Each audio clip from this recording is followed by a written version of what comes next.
माताजी, स्वामी समर्थ. कसे आहात सगळे? तर आजचा ब्लॉग मी डेली रुटीनचा वगैरे असं काही शूट नाही केलं. तर आज आपण एक रेसिपी बघणार आहे, कुकिंग रेसिपी. तर त्याच्यामध्ये मी पाकातले रव्याचे लाडू बनवणार आहे. आणि लाडू, खरं तर रव्याचे लाडू बनवण्याची खूप खूप अशा पद्धती आहेत. तर मी पाकातले बनवते, तर ते कशा पद्धतीने बनवते, कसं काय काय प्रमाण घ्यायचं आहे, काय काय साहित्य लागेल आपल्याला त्यासाठी, हे सगळं मी डिटेल त्या रेसिपीमध्ये सगळं मी तुम्हाला सांगेन. सो चला, आता आज आपण पाकातल्या रव्याच्या लाडूची ती रेसिपी बघूया कशी करायची ते. आणि तो जास्त मी तर हे लाडू काही बनवत नाही, म्हणजे एक 6 महिन्यातून 4 महिन्यातून एकदा मी बनवते का, तर याच्यामध्ये साखर असते त्याच्यामुळं. पण कधी तर बनवलं तरीही चालते. तुम्ही तुमच्या मुलांना कधी कधी असं स्नॅक्स म्हणून वगैरे देऊ शकता. किंवा आता स्कूलमध्ये छोट्या छोट्या रिसेसमध्ये सुद्धा छोटे छोटे टिफिन द्यावे लागतात, तर त्यासाठी हे लाडू अगदी परफेक्ट आहेत. एकदम लिंबापेक्षा थोड्याशा मोठ्या आकाराचे जर तुम्ही त्यांच्यासाठी हे लाडू बनवून ठेवले तरीही चालेल. सो काय काय कशी पद्धत आहे माझी, तर ह्या रेसिपीमध्ये आपण चला बघूया. आणि जे काही प्रमाण वगैरे असेल ते मी व्हिडिओच्या खाली डिस्क्रिप्शन बॉक्समध्ये साहित्य आणि जे काही कृती वगैरे जे काही असेल ते सुद्धा मी त्याच्यामध्ये मेन्शन करेन. तर चला, आज आपण पाकातले रव्याचे लाडू तेही माझ्या पद्धतीनं बनवूया. तर आता आपण लाडू बनवण्यासाठी सगळ्यात अगोदर मोठी अशी कढई घेतली आहे आणि त्याच्यामध्ये असं भरपूर तूप घातलं आहे. आणि तूप आता थोडंसं वितळलं की आपण ह्याच्यामध्ये बारीक रवा घालायचा आहे. आपल्याला जाड रवा घ्यायचा नाहीये किंवा मीडियम साईजचा मी रवा घेतलेला नाहीये. जो लहान सगळ्यात बारीक रवा मिळतो तो मी आता छान भाजून घेणार आहे. लक्षात ठेवा, लाडू करताना नेहमी आपल्याला बारीक रवाच वापरायचा आहे. आणि आता छान रवा लो फ्लेमवरती एक बदामी असा रंग येईपर्यंत मी छान फ्राय करून घेणार आहे. रवा छान आपल्याला भाजायचा आहे, जेणेकरून आपल्या लाडूला कच्चा असा स्मेल येऊ नये. एक खाताना एक वेगळाच वास येतो जर रवा कच्चा राहिला तर. बघू शकता तुम्ही, छान असा आपला रवा भाजून तयार आहे. छान त्याला कलर सुद्धा आलेला आहे. आता या स्टेजला आपण गॅस आता बंद करूया. रवा करपणार नाही याची आपल्याला फक्त काळजी घ्यायची आहे. आता मी रवा काढून घेते. आता बनवतोय आपण साखरेचा पाक. आपण अर्धा किलो रव्याचे लाडू बनवणार आहे, तर साखर पण आपल्याला अर्धाच किलो वापरायची आहे. आणि याच्यामध्ये मी आता पाकासाठी पाणी घालत आहे. तर आता मी पाणी जो हा ब्लॅक कलरचा कप, मेजरमेंट कप असतो ना, तो 1.5 कप पाणी याच्यामध्ये मी घालत आहे.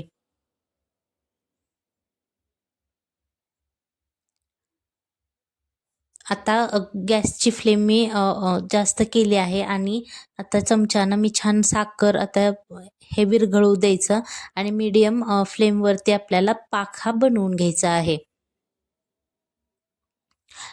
खरं तर रव्याचे लाडू बनवण्याची खूप सारी पद्धत असते. कोणी गरम पाणी आणि भाजलेल्या रव्यातच गरम पाण्याचा असा शिंपडा देतात आणि त्याच्यामध्येच पिठी साखर वगैरे घालून तसेच लाडू बांधतात. तर ती तर आम्ही कधी, म्हणजे मी कधी बघितलेली नाही आणि कधी बनवली पण नाही ती पद्धत. पहिल्यापासून मी मम्मीची, आजीची पद्धत, पाकातले जे रव्याचे लाडू असतात तेच मी बनवत आलेली आहे आणि जमतात पण मला परफेक्ट. त्याच्यामुळं मी पाकातलेच बनवते. तर बघू शकता, मीडियम फ्लेमवरती आपला पाक छान उकळत आहे. आणि आता आपण चेक करूया की आपला पाक रेडी आहे का नाही ते. तर आपल्याला एक तारी पाक घ्यायचा आहे. याच्यासाठी पाक आपल्याला कच्चा पण ठेवायचा नाहीये, जास्त पुढं पण घेऊन जायचा नाहीये. तर बघू शकता, आता याला एक छान अशी तार चालत आहे चमच्याला, जर तुम्ही बघितलं तर. आणि तुम्ही बोटाच्या सहाय्याने सुद्धा चेक करू शकता. एक तारी पाक आपल्याला ह्या लाडूसाठी वापरायचा आहे. पाक आपल्याला कच्चा ठेवायचा नाहीये आणि जास्त हार्ड पण असा घ्यायचा नाहीये. आता ह्या स्टेजला आपण याच्यामध्ये तूप घालत आहे पाकामध्येच. तर हे मोठे जे पोह्याचा चमचा असतो तो भरून मी 3 चमचे घेतले आहे आणि हे मी तूप वितळवलं नाही आहे का तर पाकात गेल्यानंतर ऑलरेडी ते वितळणारच आहे. आणि तुम्ही जर वितळवून जर घेत असाल तर 1/4 कप जो मेजरमेंट कपमधला 1/4 कप असतो तेवढं तर तुम्ही घेऊ शकता तूप. जेवढं तुम्ही तूप घालाल तेवढं लाडूला टेस्ट खूप छान लागते आणि एकदम मऊसूत असे लाडू होतात. आणि याच्यामध्येच मी पाकातच आता इलायची पावडर सुद्धा घालत आहे. छान आपल्याला हे व्यवस्थित एकजीव पाकासोबतच करायचंय.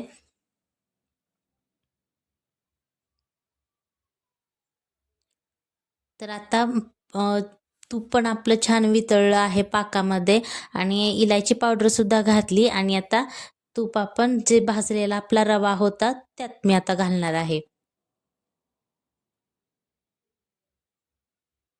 बघू शकता झालंय आपला आता रेडी. आता हा भाजलेला रवा आहे आणि आता याच्यामध्ये मी सगळाच पाक आता याच्यामध्ये घालणार आहे. आता छान चमच्याच्या साह्यानं आपल्याला एकत्र करून घ्यायचं आहे. आता तुम्हाला हे दिसताना खूप पातळ दिसत आहे, पण आता घाबरायची गरज नाहीये. आपल्या रव्याला एवढं म्हणजे मेजरमेंट माझं फिक्स आहे. तर एवढं पाक लागतोच आणि असं केल्याने म्हणजे रव्याच्या गुठळ्या पण होत नाहीत आणि जो आता रवा आपण पाकामध्ये आता घातला आहे, तर तो पाकात असा छान फुलण्यासाठी आपल्याला एवढ्या कन्सिस्टन्सीची गरज आहे. म्हणजेच एवढं पातळ आपल्याला हे मिश्रण ठेवायचंच आहे. छान एकदम मिक्स करून घ्यायचंय. एक पण म्हणजे असं गाठ वगैरे आपल्याला याच्यामध्ये ठेवायची नाहीये. बघू शकता हे असं आपल्याला मिश्रण ठेवायचंय.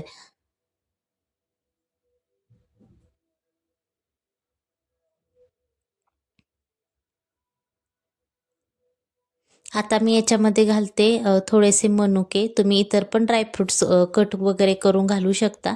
मी आता ह्याच्यात मनुके घालणार आहे. मनुके घातल्यानंतर चव पण खूप छान लागते. म्हणजे लाडू खाताना घासाबरोबर दाताखाली एखादा मनुका आला की छान लागतो तो. आता मी छान हे एकत्र करून घेत आहे आणि आता ह्याला 1.5 ते 2 तासासाठी असंच आपल्याला हे मिश्रण झाकून ठेवायचं आहे. आणि मधून-मधून चेक पण करायचं आहे. अर्धा तास झाल्यानंतर आपल्याला ओपन करायचं आहे. हे मिश्रण आणखी एकदा मिक्स करायचं आणि झाकून ठेवायचं आहे.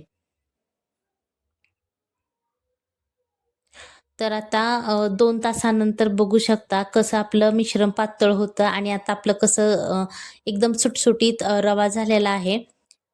छान फुलला आहे रवा आपला पाकामध्ये. थोडंसं तुम्ही खाऊन पण बघा, दाताखाली असं कचकच करत नाही का? किंवा खूपच ओलसर जर तुम्हाला वाटत असेल, तर थोडंसं तुम्ही एक अर्धी वाटी किंवा पाव वाटी तुम्ही याच्यात भाजलेला रवासुद्धा वापरू शकता, घालू शकता वरून. पण गरज असेल तरच वापरा.